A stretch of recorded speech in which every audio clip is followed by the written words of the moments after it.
Hey everyone, welcome back to Ask Literature, your go-to place for all things literary. If you're new here, don't forget to subscribe and hit that notification bell so you won't miss any of our engaging discussions. Today we're exploring a thought-provoking topic that's gaining traction in literary circles, eco-criticism. So what exactly is eco-criticism? At its core, eco-criticism is the study of literature in relation to the environment. It examines how literature represents nature and environmental issues, exploring the complex relationships between humans and the natural world. This critical approach encourages us to think about how texts reflect our ecological concerns and ethical responsibilities toward the planet.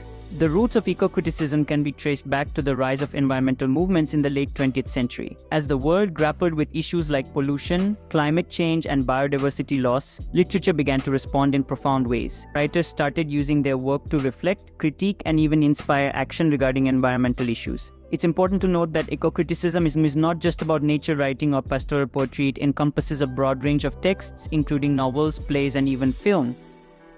One of the key questions eco-critics ask is, how do our cultural narratives shape our relationship with the environment? This question leads us to examine not just what literature says about nature, but also how it shapes our understanding of ecological issues.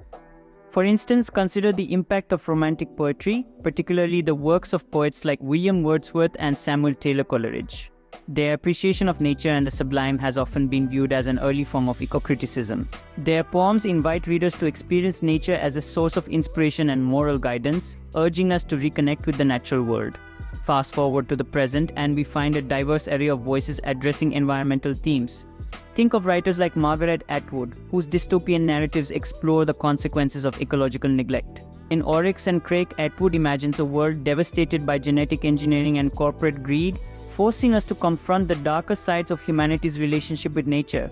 Her work raises crucial questions about responsibility, stewardship, and the ethical implications of scientific advancement. Another significant voice in contemporary eco-criticism is ecofeminism, which examines the connections between the exploitation of nature and the oppression of women. Ecofeminist writers like Vandana Shiva and Rachel Carson highlight how environmental degradation disproportionately affects marginalized communities, particularly women. Carson's groundbreaking book Silent Spring is often credited with launching the modern environmental movement. Through her eloquent prose, she connects the dots between pesticide use, ecological harm, and the broader implications for human health.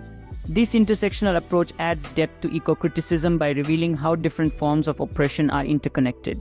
Now, let's delve into some of the critical frameworks that underpin eco-criticism. One prominent concept is the idea of the non-human other. This term refers to the recognition that nature is not merely a backdrop for human action, but a complex network of beings with intrinsic value.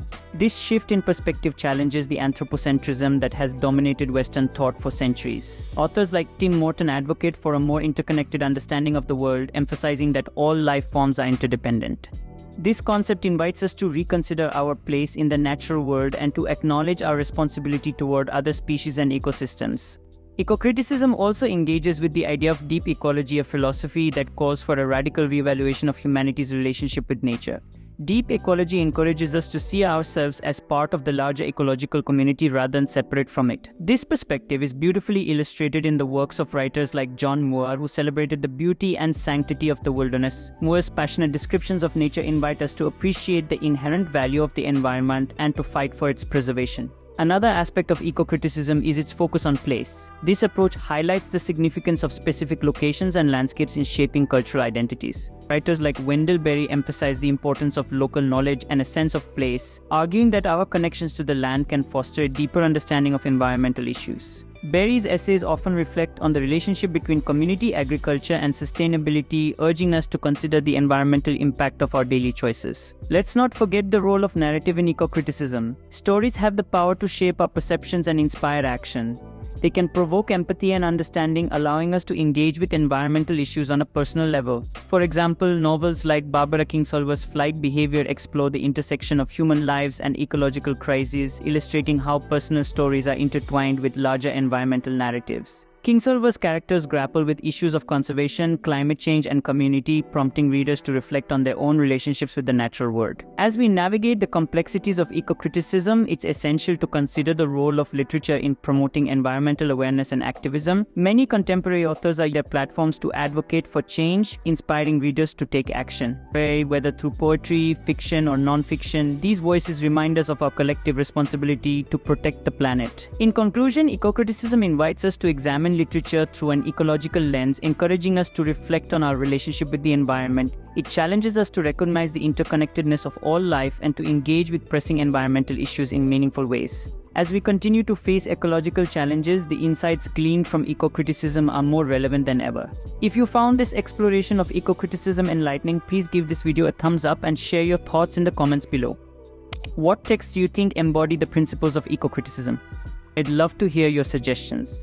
And remember to subscribe for more literary explorations. Until next time, keep reading and reflecting on the world around you.